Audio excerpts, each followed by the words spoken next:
Shavua Tov and Chag Sameach. We're going to talk today about Shimon, the brother of Yosef, the son of Yaakov, because he plays a minor but still in some ways intriguing role in Parshat Miketz, because he's mentioned explicitly by name at this moment when Yosef is taking a prisoner from amongst his brothers so that he can send the rest of the brothers back to Canaan. And they will have motivation to bring Benjamin to see him because they have to rescue the brother he's taken prisoner. And it may seem to us at first a bit arbitrary that Yosef takes Shimon as his prisoner. It could have, for the purpose of keeping a brother there, been any of the others, seemingly. Although we perhaps infer from that maybe Yosef had a particularly bad relationship with Shimon, and there's some midrashic suggestion that might be the case. But without midrashim, there's plenty that you could try to build up from the text about Shimon, actually. It's hiding a little bit in the background that does suggest there is a kind of uniqueness to Shimon that needs explanation and analysis. So a few different things that make Shimon unique. One of them is that Shimon is not given a blessing by Moshe Rabbeinu in Parshat Vezot HaBracha. At the end of the Torah, Moshe is giving out brachot, giving out blessings to all the different shvatim, and there's simply no mention of Shimon. Somehow he or his tribe doesn't make the list, which is a bit surprising and raises the question of why.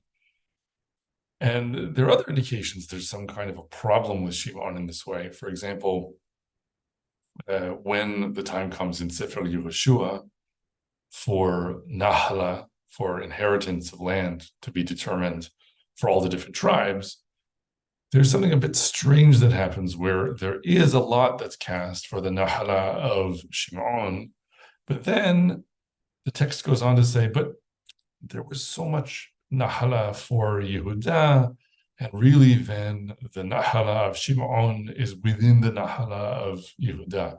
So there's this sense in which when it comes time to give Shimon territory, Shimon is kind of subsumed into Yehuda and almost kind of disappears and becomes part of Yehuda. There's another thing that makes Shimon unique in the early passages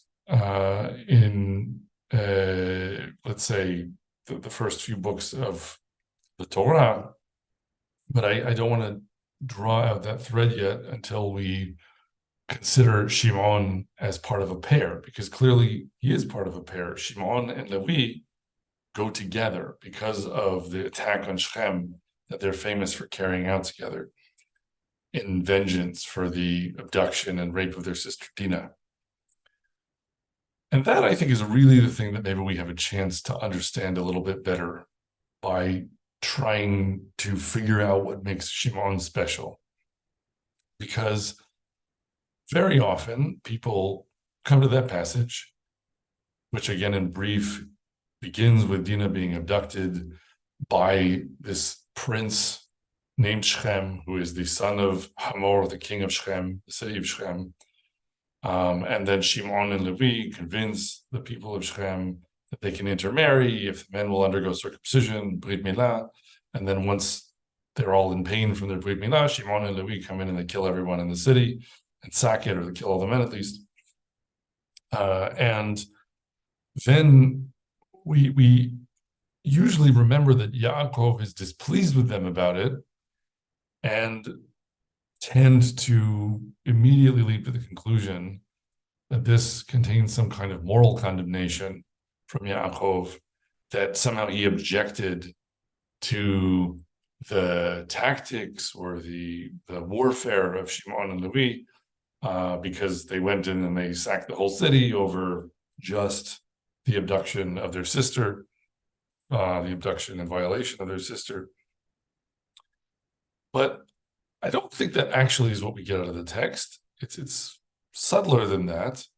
And I think that we can start to understand how by trying to think about how Yaakov talks about them when it comes to the bracha that he gives to Shimon and Levi in Parshat Vayechi. Because at the time, first of all, we can just say what Yaakov actually says at the time. He doesn't say, you are Rishayim, you have sinned, you have done something grievously wrong before Hashem or something like that. He clearly is more kind of worried about the political blowback, right? That he says, you've made me, let's say, repugnant in the eyes of all the peoples around here in Canaan. He's worried about the vulnerability of their fledgling nation, their really fledgling tribe that has come back to Canaan, and he's worried about a counterattack from other city-states or nations that will not like it that Yaakov came in and conquered Shechem. But he doesn't really express a judgment of their actions there. Later, though, when we read the bracha, it sounds as though he perhaps does. And so let's just pull up that source for a second. So when we get to bracha for Shimon and Levi and Parshat Vayechi, or Vayehi, which is Yaakov Avinu again giving his bracha to his sons. Shimon uLevi ahim, klei hamas michotehem. Shimon and Levi are brothers. Instruments of violence are their swords or their tools or whatever. Bisodam al tavo nafshi, bikihalam al tehad kvodi, ki be'apam haugo ish, uvertzolam eichu shov. Oh, my soul, do not come into their council, to their assembly, let my honor not be united. For in their anger, they slew a man, and in their wanton will, they lamed an ox. So there are a lot of things that could be said about this passage. We'll return to it in a second, but first let's finish the bracha. Ahur apam ki az, ve'evratham ki kashta. Aharchem beYaakov ve'afitzem beYisrael. Cursed be their anger, for it was fierce, and their wrath, for it was cruel. I will divide them in Yaakov and scatter them in Israel. So the statement being made by Yaakov is clearly not a positive one, and it's clearly a critical one. But at the same time, I think we have to go over the text carefully before we just assume that it's an outright condemnation of them as a whole and of their actions. For one thing, it does not say that Yaakov curses them, right? He says, Aur apam. Cursed is their anger, ki'az, because it is fierce. Ve'evratam ki kashta, and their wrath, for it was cruel. And then he's cursing the sensibility or the sort of temperament that led them to act the way that they did. But what he says is, Ahalkem beYaakov ve'afitzem beYisrael. I will divide them in Yaakov and I will scatter them in Israel. Now, I think the choice of those words there is quite interesting, because when you now consider what happens to Shimon and Levi, they actually have something in common because of what we mentioned before, this puzzling event where Shimon kind of does get a nahala, like a share in the land of Israel, and kind of doesn't, because we know that Shevet Levi, right, does not. They become the priesthood and the Levites, and they don't get a nahala in the way of other Shvatim. And indeed, the word that's used for that, at the point in Sefer Dvarim where it's saying, and for Levi, there is no portion of inheritance of land, it's helek. The word is portion, helek. So, ahalkem, I will divide them, contains this word of helek, and it reminds us of, actually, Levi is not going to have a helek. So, one thing that Yaakov is kind of referring to here is that the lack of land as inheritance, that's the way in which their anger is being cursed. And then afitzem is I will scatter them. And that's what happens to Shimon, right? Shimon maybe sort of gets land, but only to the degree that Shimon ends up being scattered amongst Yehuda. And so there's this kind of, one way or another, a withholding of territorial inheritance from Shimon and Levi that is purely theirs.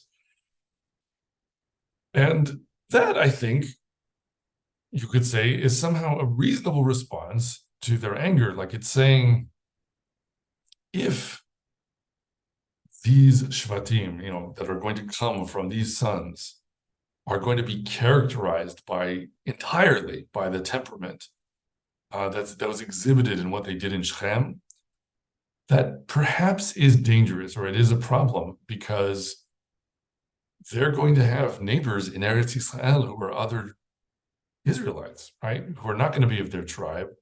And if the way that they deal with all of their problems is, say, if you set a toe over the line, then I'm going to come and wipe you out, it might be that would be too fractious and too fierce of a kind of temperament to allow to become the defining temperament of a whole tribe with a whole territory of its own, because it might just start to kind of break off and be its own thing, or try to conquer everyone else, or all of these things that are too extreme as expressions of anger and military might and all of that. But I think that it goes too far to say that Yaakov sees no value in these characteristics, right? He's being very measured, right? He's saying, I'll reduce your share in the land. I will scatter you, but not like you're out of the family, right? Which is something, by the way, that they do in every previous generation. Esav is out of the family, so to speak, or Ishmael is out of the family. That was the norm, to say, okay, we have a problem here with this brother. He's somehow too much of a wild man or whatever, so out you go. But that's not what Yaakov does. He's trying to do something more measured. And he's saying, look, this isn't how I somehow incline to approach things. Bisodam al tavo nafshi. So my spirit or my soul or my temperament or whatever is not, of this sort of counsel, Yaakov is saying.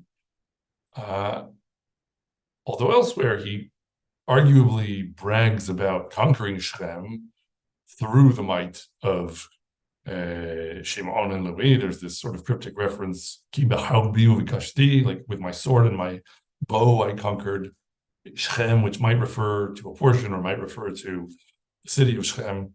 So, already you have a little bit of this sense that maybe Yaakov is actually partly positive about this.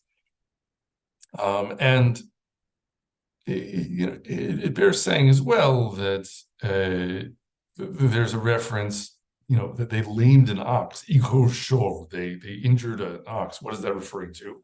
So elsewhere, Yosef is referred to as an ox. And so there's a resonance here that's suggesting, okay, maybe they also were kind of the ones especially being cruel to Yosef, which might be why Yosef decided to put Shimon in the jail, because Shimon was especially cruel to him. I think we have that supported midrashically. And yet, at the end of the day, Yaakov is giving blessings to both of them. They do end up having roles to play, right? They're not just out of the family. And I would say further that in the case of Levi, it's a very important role. It's not just, you get some kind of toehold where you can stay in the family in some way. Shevet Levi turns out to be extremely important. It turns out to be the tribe of the priesthood. It turns out to be the tribe that will use its fierceness to defend the Temple Mount, for example, and to police the temple, which is one of the jobs of the Levim. And indeed, in general, Shevet Levi is characterized elsewhere in the course of the Torah as having a kind of useful fierceness. For example, it's the Levim that go around and clean house during the sin of the golden calf, where the people are engaging in idolatry, and Moshe needs his tribe. He needs Shevet Levi to help him scour the nation of their idolatry and thus save them from HaKadosh Baruch Hu's wrath, right? So it seems sometimes that Levi, at least, is kind of useful. So now we have to ask the question, why Levi is useful, but not so much Shimon? What's the difference there? Like, if indeed Shimon is unique and different from Levi, here they seem to be a pair, right? They're the same. But we can find other indications that they go in slightly different directions. So one point that makes Shimon unique is that when you come to Sefer Shmot, and it talks about the Toldot, or the sort of the children of all the sons of Yaakov that came down with them to Mitzrayim, the 70 souls that went to Mitzrayim at the end of Sefer Bereshit, or when we're talking about the start of Sefer Shmot, there's mention of the fact that Shimon had one son who was from an Isha Canaanite, a Canaanite woman, which wouldn't occasion much comment, except that that's the only brother for which we get this kind of detail. But we just get sons and daughters, whatever. In the case of Shimon, it's explicitly mentioned that this woman that he had a child with was Canaanite, which of course raises the question, what were the other women that the brothers were having children with? Because we don't get a lot of detail on that. And there is not yet a nation of a size where you can just marry within the tribe easily. And so it does raise the question, did any of the other brothers have an Isha Canaanite? Like, for example, was Tamar, who was the mother of some of the sons of Yehuda, an Isha Canaanite? Or if she wasn't, then what was she exactly? Where did she come from? We don't really get that detail from Chumash itself. But in any case, the mention of a Canaanite woman in the case of Shimon, because we know what that means in the rest of the context of the Torah, makes us suspicious that he may somehow be more involved in the wrong kind of practices, right? In Avodah Zarah, in idolatry, because that is, intermarriage with the Canaanim is strongly associated with that theme throughout Tanakh, and also, at the beginning of Tanakh, Torah. And so it seems like the Torah is maybe saying Shimon is kind of on a slippery slope in the wrong direction. There's something kind of problematic about Shimon, and in a way that maybe is not problematic about Levi. Right? Levi is ultimately going to be maybe more virtuous or pious somehow than your typical randomly selected tribe. And that's how Moshe could come from Levi, and that's how the Levim can assist Moshe in fighting back against the sin of the golden calf, etc. And isn't it interesting then that by the time we get to Sefer Bamidbar and the events of Benot Midian and Benot Moab, the daughters of Midian and the Moabite women tempting Bnei Israel into idolatry, that it's Pinchas, a Kohen, who stands up with his romah, with his javelin or spear, and he skewers Cosbi, who is this Midianite woman who is leading the temptation into idolatry, and who is it? It is Zimri. Zimri is the Israelite who is consorting with her and leading the people astray. And it says, V'shem ish Yisrael hamukeh asher huka et hamidyanit, Zimri ben Salu, nasi beit av l'Shimoni. And the name of the Israelite who was slain with the Midianite woman, was Zimri, the son of Salu, a prince of the father's house among the Shimonites, or the Simeonites. In other words, those who come from Shimon. So we have Pinchas, who's from Shevet Levi, right, because he's a Kohen, who is now being very fierce and spontaneously so, much in the manner of Shimon and Levi at the time of Shechem, right? Pinchas just sees this outrage of the Avodah Zarah that's happening, and he doesn't say, okay, let's convene a court and sift through all the evidence. He grabs a spear and he runs up to them and he runs them through. And maybe on the one hand, that might have been, again, something that needs temperament or tempering, because HaKadosh Baruch Hu afterwards gives him a Brit Shalom that might suggest that he needs a bit of moderation.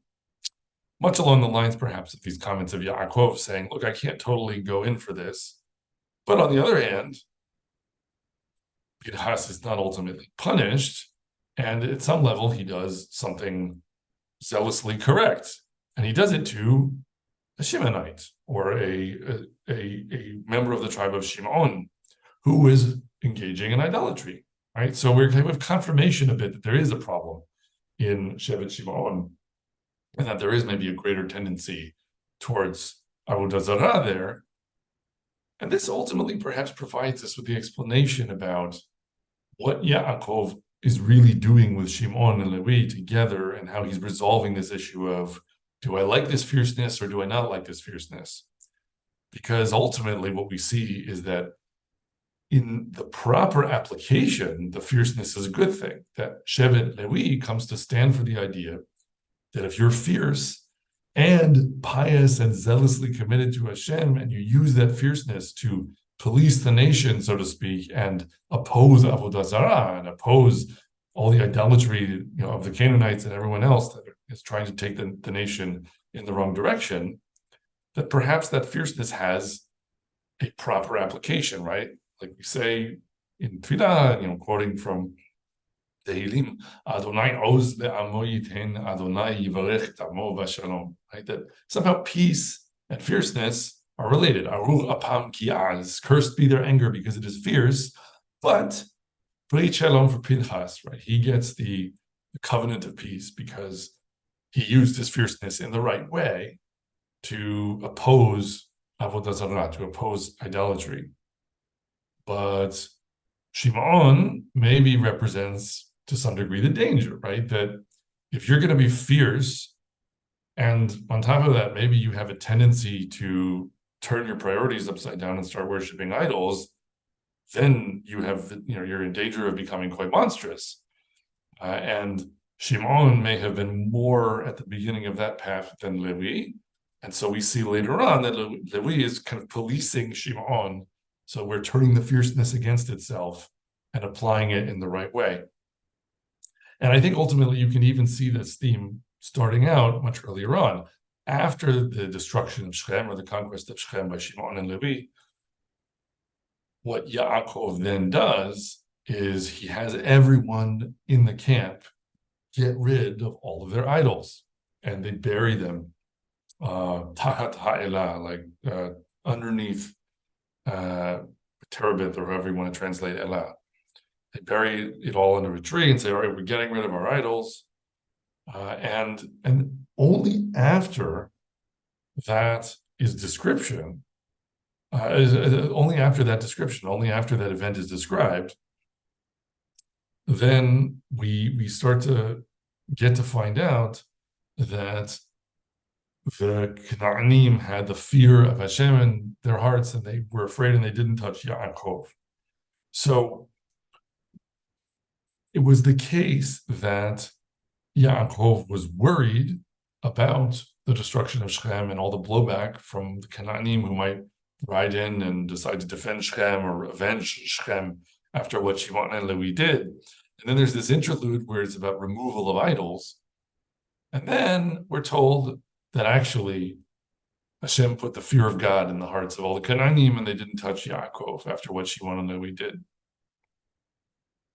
And that, I think, falls along exactly the lines of what we're claiming about Shimon and the unique character of Shimon, that there was perhaps a danger in what Shimon and Levi did, because it might have been done in the wrong way or for the wrong reasons, if we're talking about people carrying out the act who might have had the kavanah, or the intention of an idolater, while they were doing it, right? And to the degree that that's the case, perhaps practically speaking, it is correct that Yaakov was worried that there would be some kind of geopolitical consequences for him that came from this that he wouldn't be able to handle. But then we make sure we're not connected with idolatry, right? Yaakov is extra sure to separate his fledgling nation from idols. And then we see a different effect, right? It's not just that, turned out everyone was busy, or no one liked Shechem very much, and so no one went in. the Torah explicitly mentions the idea that there was this yirat Elohim, this fear of God in the hearts of the nations. And as a result, they didn't attack Yaakov and his family. And that points to another practical consequence that sometimes can result from great displays of fierceness, which is that people are scared by the fierceness and then they back off. So where that leaves us, I guess, for a question of a practical lesson that can be quite relevant in the present day. And it also ultimately pertains to how we understand Shimon and Levi and their similarities and their differences, is that it seems like what the Torah is reminding us is that when people make these arguments about whether you should deal with your enemies with overwhelming force or not, if you're thinking of things in terms of rational arguments and practical considerations, you can make both kinds of claims, and they're probably true to some extent. Sometimes using great force will bring the world down on your head, right? You can provoke a larger conflict. You can anger the powers that be because you did something, even if you did it, so to speak, for the right reasons. To some degree, if the way you do it is somehow too strong, too fast, or what have you, there are historical instances where clearly that provokes a wider conflict and it can bring powers into the fight that you didn't want to involve. And it is also the case that sometimes great shows of force can take someone who's little and make them a lot scarier than people realize they could be. And as a result, suddenly no one wants to tangle with them, right? So sometimes it can be the case that you don't actually have to, so to speak, slay an army of giants, right? If you can slay one giant and people didn't think you could do that or that you weren't willing to, then maybe the rest of the giants run away. And you clearly, I'm obviously referring a little bit to David and Goliath there, but that's a theme as well, you see coming through Tanakh. So how do we know which it is? And in our current situation, for example, in the war being fought in Gaza, one cannot help but notice that there are significant similarities between what has happened there and what Yaakov and his sons faced in Shechem, because this war began with a horrific amount of abduction and rape of women, of Israelite women.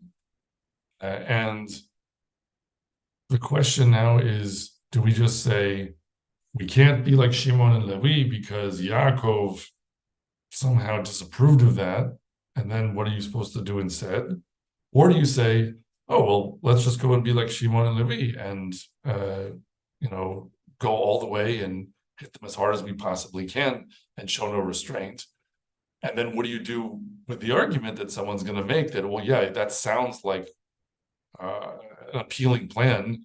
You want to do it because one wants vengeance and one wants to reclaim the honor of those who were so grievously wronged and all of that.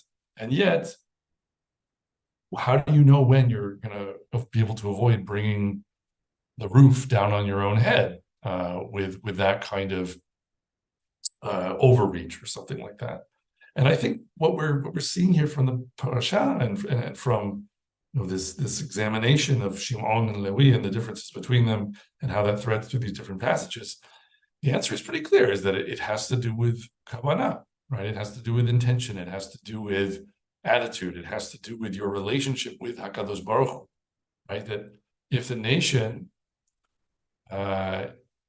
is acting in the way that it's acting without understanding that this is actually about Hakadosh Baruch Hu and his Torah and fighting for his name, and not about serving other gods, if that understanding exists in the nation, then you can say, okay, you're like Levi, you're like Pinchas. You can pick up the javelin, so to speak. You can do the audacious thing, and the audacious thing will be more effective, and it is more merited. And it's not even necessarily something that Yaakov would oppose. It's not necessarily something that's against the Torah. It might be the wholly correct thing. But the more that you might be like Shimon, meaning, there are lots of people in the world who, over matters of tribal honor, will do horrific things to whole villages or something, and that extend far beyond targeting a smaller number of people who are directly involved in some attack, right? You can find that in the life and times of mountain villagers in Afghanistan, if you want. People who roll artillery cannons up to a village and just try to wipe them out over again, like a family feud that involved a few people, right? So it's possible for people to have just a general principle that you always, go higher, you always up the ante over matters of tribal honor or family honor, but you're not necessarily doing it l'shem shamayim, you're doing it for the sake of your family god, so to speak.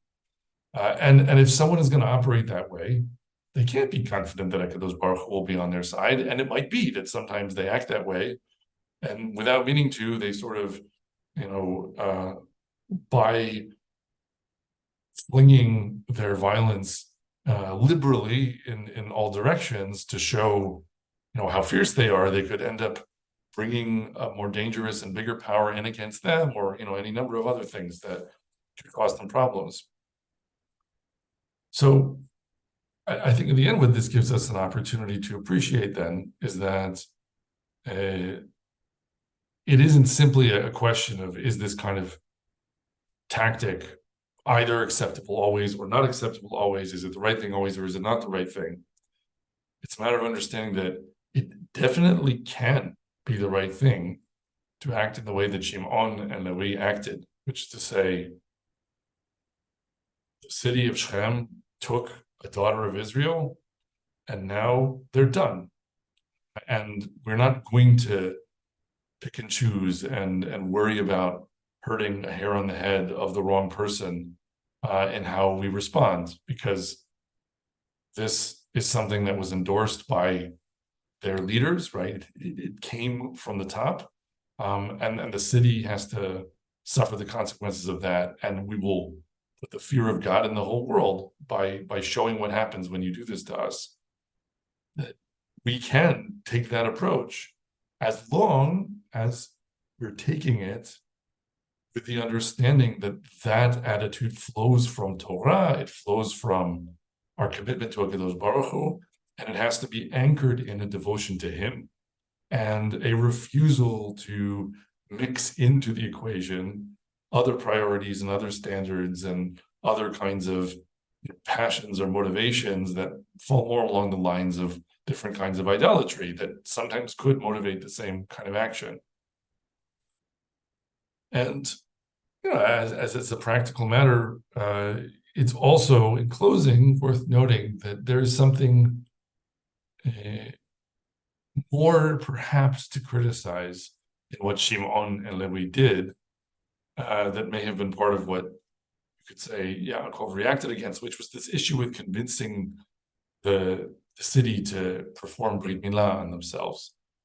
Because what they did with guile is they convinced the city seemingly to start to kind of join their religious community to some degree, right? Saying like, this is an oath for us. We have this as a mark of our tribe, and you should join us. And that mark of their tribe is a very important thing to us, and it is about our relationship with HaKadosh Baruch Hu. There's something seemingly a bit distasteful about using something so precious to us that has such positive meaning for us, just as kind of a bait for them, to entrap them and to weaken them, and then to exploit the fact that they kind of made a move in our direction and use it to destroy them, right? There's something very underhanded about that. But again, I think the point is that we can measure the degree to which HaKadosh Baruch Hu approves of that by how much we are doing it for his sake and according to his Torah and through seeking proper relationship to him. That at the end of the day, HaKadosh Baruch Hu doesn't care that the people of Shechem were circumcised. Brit Milah is not some kind of magical action that makes people intrinsically holier and therefore closer to and more cherished by HaKadosh Baruch Hu. That is not how it works at all. Obviously, you can have horribly wicked people who have had Brit Milah, as must be the case for many of the people we're fighting with in Gaza right now. And to that degree, I think that is also something that should be in the consciousness, hopefully, of the way we're fighting the war, that it is very much the right thing if you have the proper motivation, if you are, again, doing it for the sake of Hashem and for the sake of Torah, and you yourself have expelled the idols from your midst. It is the right thing, potentially, even to take things that are meaningful to us and that have significance as our own symbols and look at them and how they produce vulnerabilities in the people that we're fighting with and ask about how we could exploit that and gain a sure victory that way. It's not going to work to get them to perform Brit Milah, although it will work to take a bunch of people who have had Brit Milah at some point and still deal violently with them, as Shimon and Levi did, and not to see that as somehow a problem. But there are other things. It's interesting to consider, now we're talking in terms of speculation, and it's very hard for me, as distant as I am from real tactical considerations, to know whether this would help. But one does wonder whether bringing pigs into the equation somehow might help tilt the scales, right? That if you're dealing with true believers and they think pigs have magical properties that are going to pollute their souls and prevent them from achieving the victory in heaven that they're trying to achieve, maybe you try to disincentivize their fighting you by making sure that if they're defeated, that they will also be defiled in that way, right? Pigs can be released into tunnels and can run around and set up booby traps and possibly also make it very uncomfortable for some true believers to stay down there with them. These are things that, again, I don't want to say for certain that I know that something like that is going to work. But I think the point is more to suggest it as an example and to say, if you're doing this with the right intention and for the right reason, the fact that we don't eat pigs and also they maybe don't eat pigs and we have that in common with them, that shouldn't be any barrier to our using that as a weapon against them to destroy them, as Shimon and Levi did, as long as we're trying to be Levi, right? As long as we're trying to be the kind of fierceness that polices our own, or we're trying to embody the kind of fierceness that polices our own nation for Avodah Zarah, and that also puts the fear of God in other nations when we direct it against them in righteous wrath. And we can close again by saying, Adonai oz le'amo yitin, Adonai yivarech et amo v'shalom. That the Lord should give fierceness to his people, and the Lord should bless his people with peace.